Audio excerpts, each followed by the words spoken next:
أعوذ بالله من الشيطان الرجيم بسم الله الرحمن الرحيم الحمد لله رب العالمين وصلى الله على سيدنا محمد وآله الطيبين الطاهرين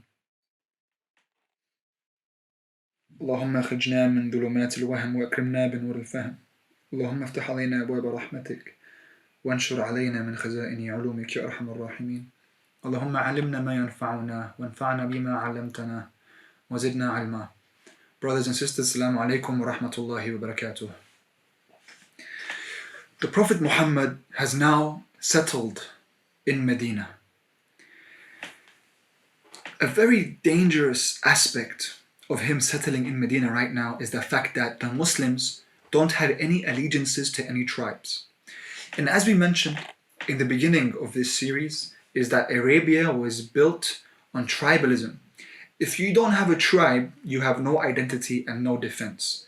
And so Rasulullah, one of the first things that he did after establishing the masjid and after establishing the brotherhood pact between the Muslims, the Ansar and the Muhajirun, he decided he would create the platoon known as Ansaraya. This battalion of warriors, of Muslims who would act as the military defense. Now, of course, they were only small in number. The Muslims were not many at this time. But what the Prophet Muhammad would do is, for several reasons, he had these young Muslims be prepared and trained by both Hamza and Imam Ali alayhi salam, who were his commanders. And they would train this platoon for many reasons. One of them was so that they could go and know the lands, know the different tribes. So they would see the lands, become accustomed to the lands surrounding Medina. Likewise, this was an intimidation, a tactic of intimidation for the tribes surrounding Medina to show them, don't think that you can come and ransack us or hurt us or do the bidding of Quraysh, because we're not pushovers. They would go around these men of these Muslims. For months they would be trained by Hamza and Ali. Then they would go around, sometimes in groups of 10, 20, 30, 40, or even 50. They would go around with their weapons by their sides and they would walk around the towns. The tribes surrounding Medina would see them. They would know these are the new Muslims. And their presence has been felt.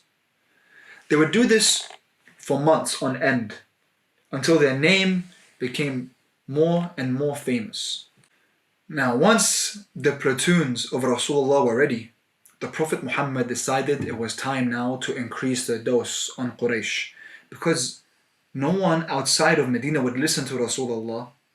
And even those in Medina who were not Muslims were fearful that if they were to join Islam, the Quraysh would attack them. Because of course, الناس كلهم تبعا لقريش. All people, they follow Quraysh. If Quraysh says no, then the Arabs won't accept the mission and message of Rasulullah. So Rasulullah wanted Quraysh to let the Arabs finally come to him freely so he can go and speak the word of God. Of course, the Quraysh would not accept. When the platoons were ready, Rasulullah decided to increase the dose. So, at one of those times when the caravan of Quraysh was going towards Syria with Abu Lahab, the uncle of Rasulullah, leading the caravan, Prophet Muhammad decided to send Hamza and the platoons to go and stop the caravan just to show them that we are here. So Hamza takes 20 fighters, only 20. They wait for the caravan of the Quraysh to come and then they block the road. Hamza walks out with 20 fighters. They stand behind him. Hamza stands, the Quraysh, the caravan could not believe it. This was their economy, this was their road. And right now, a tribe for the first time stops the Quraysh in their tracks. Meanwhile, a nearby tribe see this. What's interesting is, instead of joining the Quraysh in order to fight Hamza and the Muslims, which is what usually would have been done in the times of Li'lafi Quraysh, of course, because everyone follows Quraysh and everyone has a treaty with Quraysh, usually they would always side with Quraysh, the royals of the Arabian Peninsula. Now, after seeing the Muslims for several months, it had been 7 months of the Muslims patrolling the area, knowing there are more of them, knowing that they mean business, this nearby tribe decided they will not attack the Muslims. Instead, they will mediate, they will make peace between the Quraysh and the Muslims. This was in itself a great victory for Rasulullah. His presence was now being felt. Quraysh now had been provoked. And you cannot provoke Quraysh with their wealth. That is what is the most difficult thing to provoke Quraysh with. They were losing their patience with Rasulullah, and the time to attack Rasulullah was coming closer and closer. Rasulullah was doing what he could to prepare and be ready, and all he wanted, not to attack them. Rasulullah does not want to attack them. The Prophet Muhammad simply wants them to allow him to speak to the Muslims. Just take me off your most wanted list. That's all. The Quraysh then are allowed to go through. Hamza lets them through, and it was just a message sent to Quraysh. Once the Quraysh return back to Mecca, they tell them of what happened. Rasulullah cut off the roads. The people were in disbelief. What? He's finally taking that step? He's doing what we feared? They were so prepared at any moment now to attack the Prophet Muhammad. Rasulullah would have spies that would go out, find out about the caravan coming and return, so he can make plans about when to cut off their roads and pressure them. This time, Rasulullah was told that a very large caravan with hundreds of camels and thousands of dinars was going to Syria. The Prophet Muhammad decided this caravan, we're going to stop and we're going to take their goods, the same goods that they owe us. Because now in what happened in Medina is the houses of the Muslims and all the goods of the Muslims were taken by the Quraysh. And so the Muslims had no more wealth. So Rasulullah wanted all their wealth back, what's rightfully theirs. He wanted to take that from Quraysh, from the caravan. If the Quraysh wouldn't return it, he would take it back himself. He decided to go and cut off Quraysh in a land known as Badr. This land was called Badr because of a well, the well of Badr, which was situated there. It was a place where someone would rest and drink water. Travelers would come and drink before they set off on their journeys. He came with the Muslims. He came and he told them, we'll stay here, we'll stop the caravan, we'll take our belongings and we'll leave. Once they got to Badr, they had realized they had missed the caravan. The caravan had gone off without them. This time Abu Sufyan, the father of Muawiyah, he was the one leading the caravan.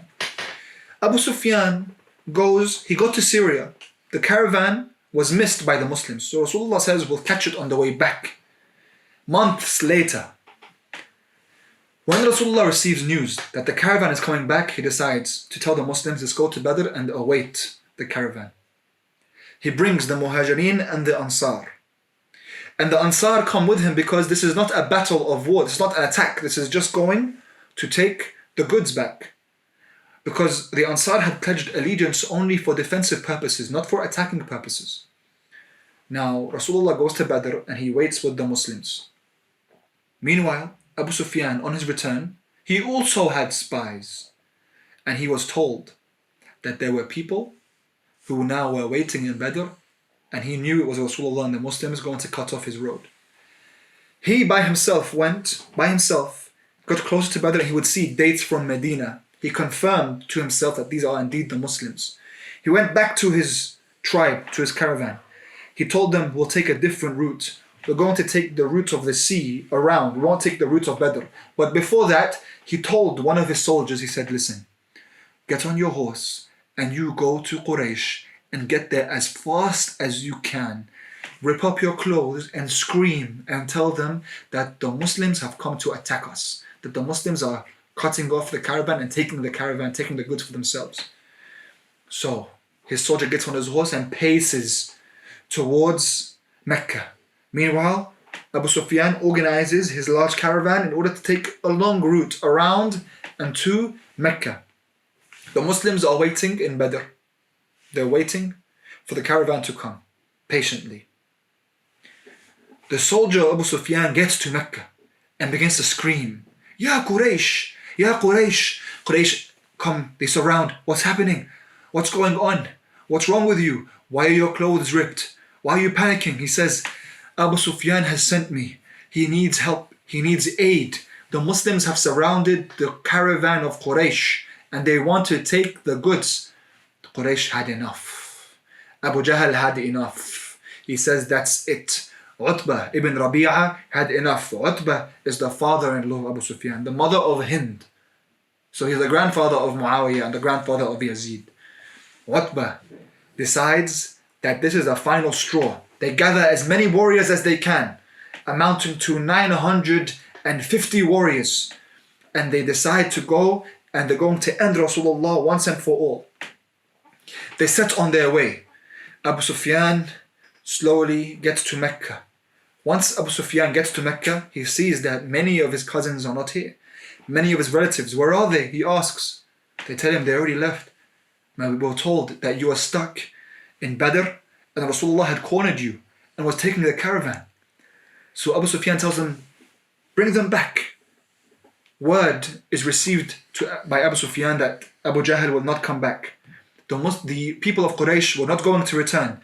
That's it. They had gathered their warriors, 950 warriors going to kill Rasulullah, going to end the Muslims once and for all on their way. They went there and they situated themselves across from Badr. Meanwhile, Rasulullah and the Muslims, they awaited. In Badr, 2 slaves of the Quraysh had entered to go and drink water from the well, and the Muslims spotted them. So the Muslims went and took these slaves of Quraysh and brought them back to the Muslims, and the Muslims began to ask, who are you? Where'd you come from? Who'd you come with? Why are you here? And these 2 slaves began to panic, and they did not know what to reply. So Rasulullah tells everyone to calm down. He comes to them, he says, where'd you come from? They say, we came from Mecca. He said, you came with the Quraysh? Yes. Rasulullah realizes that something is wrong, because they should have been coming from Syria, not Mecca. So he says, how many camels do you slaughter every day? So they said, we slaughter about 10 camels a day. So he said, there would be about 1,000 of them. And there were 950 of them. So Rasulullah realizes they have come for war. Here Rasulullah has to make a decision. Either they retreat and go back to Medina, or they fight. And the issue with going to Medina is now the first time that the Muslims have been challenged, they would have retreated. People would know that intimidation factor that he had for this whole year that he's been working with the platoon, they've been working for a whole year, would all be gone to waste. Quraysh also would not stop. 1,000 warriors, they would go into Medina and then go after Rasulullah. The Prophet decided he had no choice but to stand and fight. But the problem was he only had 250 Ansar and he had 63 Muhajirin, which, by the way, makes the number 313, which is where the number comes from for those who will be the Ansar of Imam Mahdi. It follows the number of the 313 of Badr. Now, he only had 63 members from the Muhajirin. He had problems here. The first problem with the Muhajirin is that they're from Quraysh. Even though the Muslims, as we mentioned, these people that have come, these warriors, they're related to them.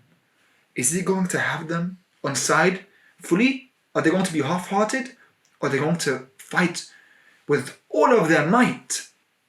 Likewise, the Ansar, they had only given him a pledge of defense, not attack, and they're not in Medina right now. Rasulullah realizes he has to get the pledge from the Muhajirun before the Ansar. So he sits them all down. He sits the Muhajirin down here and the Ansar here. And he says, Ya Muhajirin, the Quraysh have come and they have come to fight. Ashiru alayh. Tell me what you think. Give me your advice. Here Rasulullah is a leader. Not a tyrant. Not a dictator. He asks them, Ashiru alayh. Abu Bakr stands up and he says, Ya Rasulullah, innaha Quraysh. He says, Ya Rasulullah, this is Quraysh. They have never been defeated. This is the most famous tribe in Arabia. We're going to fight them? Rasulullah tells him, sit down. He asks again, Ashiru alayh. Here Miqdad stands up. Says, Ya Rasulullah, we are with you wherever you go. If you go to move the seas, we will move the seas with you. And we will not say to you, Like the people of Bani Israel said to Moses before he went against Fir'aun. They said, Inna huna qa'idun. You go with your Lord and you fight. We are here, we are sitting here, remaining here. We're going to tell you, Inna ma'akum muqatilun. We are with you, fighting with you to our last breath. Here, the Muhajirun all began to shout, Ya Rasulullah, we're with you. The momentum grew. Rasulullah finally got what he needed from the Muhajirun. He looked to the Ansar, said, Ya Ansar, ashiru alayh. Give me your advice. Here, the Ansar, one of them stood up and said, Ya Rasulullah, كأنك أردتنا. It seems like you want us to fight with you. He said, yes, I do. So they said, we are with you. And if you want to move the seas, we will move the seas with you. And now the Ansar all became hyped and they all began to chant, Allahu Akbar. They all stood. Rasulullah now finally had them in their aggression, in their readiness for sacrifice and for war. And so they decide to move into the valley to go and meet the army of Quraysh. And here Rasulullah looks to the sky and he says, Ya Allah, Nasraka alladhi wa'adtani, innaka la tukhliful mi'ad. Give me your victory, my Lord. The victory which you have promised me. You never break your promises. So, the Muslims, 313, went through the valley. They came, across from them they saw the Quraysh. The Quraysh stood 950 strong. So Utbah comes forward. 3 warriors, 2 by his side. His son Walid, the brother of Hind, and Sheba from their tribe. And he says, Ya Muhammad, bring us your warriors. So 3 Muslims step out and walk towards Utbah. And Utbah says, what's this? And they say, we have come to fight you. He says, go back. Ya Muhammad, bring us our equals. So Rasulullah looks to Hamza and he says, Qum ya am. Hamza stands up with his sword. Rasulullah looks to his cousin. He says, Qum ya Ali. Imam Ali alayhi salam stands up with his sword and approaches. Then he calls for Ubaidah from the tribe of Rasulullah. Ubaidah gets up, and so Hamza goes forward in the middle. To his right, Ali ibn Abi Talib, and to his left, he has Ubaidah. He comes forward, he says, Ya Utbah, I am Hamza ibn Abdul Muttalib. On my right is Ali ibn Abi Talib, and on my left is Ubaidah. Are we your equals? So Utbah says, you are our equals. And they charge against each other. And Hamza goes to fight Utbah, Ali goes to fight Walid, and Ubaidah fights Sheba. Imam Ali alayhi salam is the first one to kill Walid. He throws his sword into the sky, grabs it and swipes it at Walid, and Walid dies with the first strike. Here, Imam Ali alayhi salam gallops, runs towards Hamza. Hamza was known as a very tall man, so he says, uncle, duck. Hamza brings his head down, Imam Ali alayhi salam swipes his sword across Utbah's chest, and Utbah is now killed. Utbah falls to the ground. Imam Ali alayhi salam then runs towards Sheba as he's fighting Ubaidah. Sheba has cut off Ubaidah's leg in the meantime, whilst Ubaidah has stabbed him, but they're in a stalemate. Imam Ali comes and he begins to fight Sheba until he kills Sheba. Imam Ali alayhi salam killed all 3. Ubaidah's on the ground. Imam Ali picks him up, and he and Hamza take him back to the Muslims. The Muslims are all shouting, Allahu Akbar. They have killed Utbah and they have killed Walid. The Quraysh now, they have their morale has been lost. They have seen their leader be killed. They bring back the wounded Ubaidah into the Muslim camp. They lay him down. Rasulullah comes to him. He holds him by his neck. Here he's losing blood profusely. Ubaidah asks Rasulullah, Ya Rasulullah, am I going to die? Am I going to be the first martyr? Rasulullah says, you'll be the first martyr from my family. And here he crosses his eyes and his soul leaves this world. But the war is carrying on. It's continuing. Imam Ali alayhi salam stands up. Hamza stands up. They look at each other. They're both ready. They both charge, leading the Muslim cavalry. The Muslims all begin to charge towards the Quraysh. The Quraysh now are in a panic. The morale is not on their side. They have just lost Utbah. And now the Quraysh are retreating. Hamza and Imam Ali alayhi salam go on a ferocious rampage, killing whoever stands in their way. On that day, Ali killed 35 people from Quraysh after all the trouble they had given Rasulullah for those 13 years and all the Muslims they had killed. Ali finally had now the permission to take revenge for his Prophet, for his father, for himself, for everything that they had endured all those years. And he assisted in the rest of the kills. 70 members of Quraysh were killed. This was an astonishing event in the history of Quraysh. The royals of Arabia, 70 of them killed until they began to retreat, running left, right and center. The Muslims now were shouting victoriously. They came back into the Muslim camp. Rasulullah gathered the Muslims. 313 Muslims now made their way back into Medina. The people in Medina were shocked. They had no clue that Rasulullah had such power. Quraysh had been defeated for the first time. Quraysh were defeated. Someone now in Arabia has the power over Quraysh. The rest of the tribes in Arabia would hear about this. Quraysh returned to Mecca. Abu Sufyan could not believe his ears. And this was a turning point for the Muslims. When news reached Mecca that 70 people from Quraysh had been killed, people were distraught. People were mourning. They couldn't believe it. Let alone when Hind found out that her father was killed and that her brother was killed by Ali ibn Abi Talib, she went insane. And she went to Abu Sufyan, her husband, and she told him, they have killed my family and we will gain revenge no matter what. So Abu Sufyan goes and they started to pull out all the stops. They started speaking to the tribes around them. Hundreds of people came to join the Quraysh in order to seek revenge from the Muslims. They went to a man known as Talha ibn Abi Talha.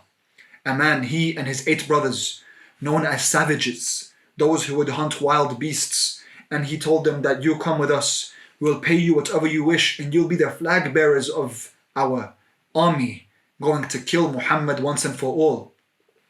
Hind had a personal slave by the name of Wahshi, who was a spear thrower. And she told him, Wahshi, I want you to kill 3 people. I want you to kill Muhammad, I want you to kill Hamza, and I want you to kill Ali. So Wahshi agrees. They brought everyone, Amr ibn al-As, Khalid bin Walid. Now they had lost Utbah, they had lost Abu Jahl, they had lost all these men that who were killed in Badr. This time they were going to fight them. This time they gathered 3,000 warriors of Quraysh, all cousins. One tribe, 3,000 warriors, pulling out all the stops. They took their time to mourn their losses. Then they go in before the idols. They went to Lat and Uzza and Hubal, and they pledged allegiance to their idol. And they prayed for victory, and that they were going to gain revenge against the Muslims. Meanwhile, the name of the Muslims became famous in Arabia. People in Medina now were becoming Muslim by the hundreds until there were over 1,000 Muslims. However, many of them only for the power that the Muslims had gained. And so there were many hypocrites at that time. The Rasulullah would only take someone by what they showed in public. So as long as they weren't showing their hypocrisy, he would treat them fairly. Rasulullah found out that the Quraysh were coming. Quraysh sent word. They were coming into Medina and they were going to massacre everyone in Medina. Rasulullah saw it better that the Muslims remain in Medina and fight a war of guerrilla warfare in order to take advantage and not be susceptible to the greater numbers of the Quraysh. However, the men who were there in Badr and the younger men who had joined and heard this great heroics and story of Badr, they were still feeling that momentum and they were telling Ya Rasulullah, we want to go out, we want to go fight them face to face. Here Rasulullah needs this momentum. At the same time, they weren't listening to him. And so Rasulullah decided, fine. He needed everyone to be on board. So he says, we will go out and meet them outside of Medina. Later on, the people realized that they had gone against the wishes of Rasulullah. As Rasulullah was preparing for battle, putting his armor on, they asked him for forgiveness. He said, Rasulullah, we didn't mean to offend you. We should have listened to you. If you want, we can stay in Medina now. Rasulullah decides, no. A prophet, once he puts his armor on, he never takes it off. Rasulullah had to make a decision, and he did. And once that decision is made, he can't simply change it. This would show a part of a lack of character in a leader, that once they make a decision, they always turn back on their decision. So Rasulullah gathers the Muslims. There's about 1,000 of them. Now they make their way into a place known as Uhud, and it was called this because there was a large mountain, and it's a one mountain, so Ahad, oneness, unity. And this mountain, Rasulullah decided that we would stand in front of this mountain, because this way we would take advantage that they would have hundreds of horses charging at us. If those horses charge at us and they are in their thousands, the warriors, we will not survive the day. But if we stand in front of the mountain, the horses cannot charge. They would have to charge on foot as warriors, otherwise the horses 70 miles per hour would run into the mountain. So the Muslims stood in front of the mountain. The mountain had one form of weakness. There was a side which was not covered. And so what the Prophet did was, instead of allowing the Quraysh that when they come, they surround the Muslims with their large numbers and they attack from the blind side, from the side that there is no protection, he took 50 of his warriors and he situated them on top of the mountain, and he said, "You are 50 warriors. If each one of you throws 20 arrows, there would be 1,000 arrows. So they act as snipers." Here, Rasulullah is a general in the army. They have 1,000 arrows that could all cover that blind spot. That way, if the Quraysh was trying to come in to attack the Muslims from the place of no protection, the archers would just they would shoot their arrows at them and protect the Muslims from that side. Rasulullah told them, no matter what, you do not come off the mountain. If we go forward, you don't come off the mountain, and if we retreat, don't come off the mountain, no matter what. This was a very strange order by Rasulullah, but said for a reason. His whole army depended on the strategy of the archers. Here, the Quraysh were coming towards the Muslims in Uhud. Hamza began to rile up the troops, telling them, "I will chase them back to Mecca." The Muslims began to shout. However, of those hypocrites, 300 of them ran away. A man by the name of Abdullah ibn Ubay led them, the leader of the hypocrites, and they left the Muslims, now only 700. In the middle of this time, this very sensitive time, Rasulullah needs unity, he loses almost half of his army. But he remains steadfast. Those with him now were feeling shaky, but they remained. Imam Ali alayhi salam held the flag of Rasulullah. He was the flag bearer. The army of the Quraysh approached. They stood there. Talha ibn Abi Talha, the savage with his brothers, had the flag in his arm. The flag was how the armies at the time knew to go forward or to come back, knew how the war was going. The flag bearer was the leader of the army. Imam Ali always had his eyes on the flag bearer. Talha ibn Abi Talha comes out and he begins to scream and mock the Muslims. Even the woman came with the Quraysh this time. Hind came and they began to tell the men, "Go, we're waiting for you. Go and show us what you can do." Here now, the men were waiting to gain revenge finally. Khalid bin Walid took over a battalion. Talha was in the middle, Wahshi behind them. The Quraysh now eager for blood, and hundreds of other members of other tribes waiting with them. The Muslims stood in defiance. Talha was the first one to come out and he called out, "Who would challenge me?" Talha ibn Abi Talha. And so Imam Ali alayhi salam came out with his flag. And he says, "Me, Ali ibn Abi Talib." So Talha remembers him. He goes, "You were the one who used to come to fight us when we were young. We would throw rocks at Rasulullah, throw rocks at Muhammad." So Imam Ali alayhi salam gets off his horse. Talha gets off his horse and they begin to battle until Imam Ali alayhi salam kills Talha, finishes him off. Their flag drops, but one of Talha's brothers comes and takes the flag. Imam Ali kills him as well. The third one comes, Imam Ali kills him as well, until he runs through 8 of those brothers after each other. The Muslims now screaming, shouting. Hamza runs forth to fight with Imam Ali alayhi salam, and now Imam Ali and Hamza, they're leading the troops again, like a scene from Badr. The Muslims are now fighting the Quraysh and they're winning, and the Quraysh are panicking. And here the Muslims are screaming, Imam Ali alayhi salam receives a hit on his arm, and so his arm breaks. So he takes the flag in his other arm and he continues to fight. And he fights. And Hamza pushes through the ranks of the Quraysh so far forward, but then a problem occurs. Those on top of the mountain, those 50 archers, greed takes over. They realize the Muslims are winning, and they say, if we stay on this mountain, then the other Muslims are going to get all of the goods of the Quraysh once the war is over. So we have to go and take what's rightfully ours. We're going to win this war anyway. So they disobey the order of Rasulullah. 43 of the archers came down from the mountain. Only 7 remained on the mountain. When this happened, the blind spot, the area of no protection opens up. The Quraysh begin to run in. Khalid ibn Walid was waiting for this moment. He leads his battalion, and now they surround the Muslims. And they begin to massacre the Muslims left, right and center from all angles. Now blood everywhere, the dust is everywhere, no one knows where anyone else is. People are screaming. Muslims begin to run in every direction. Hamza is so far forward, he can't come back now and he's surrounded. They begin to attack him from all angles. Wahshi comes, looks for Imam Ali. He sees Imam Ali fighting, but he can't get close to him. He says, it's like he has eyes in the back of his head. I can't get near him.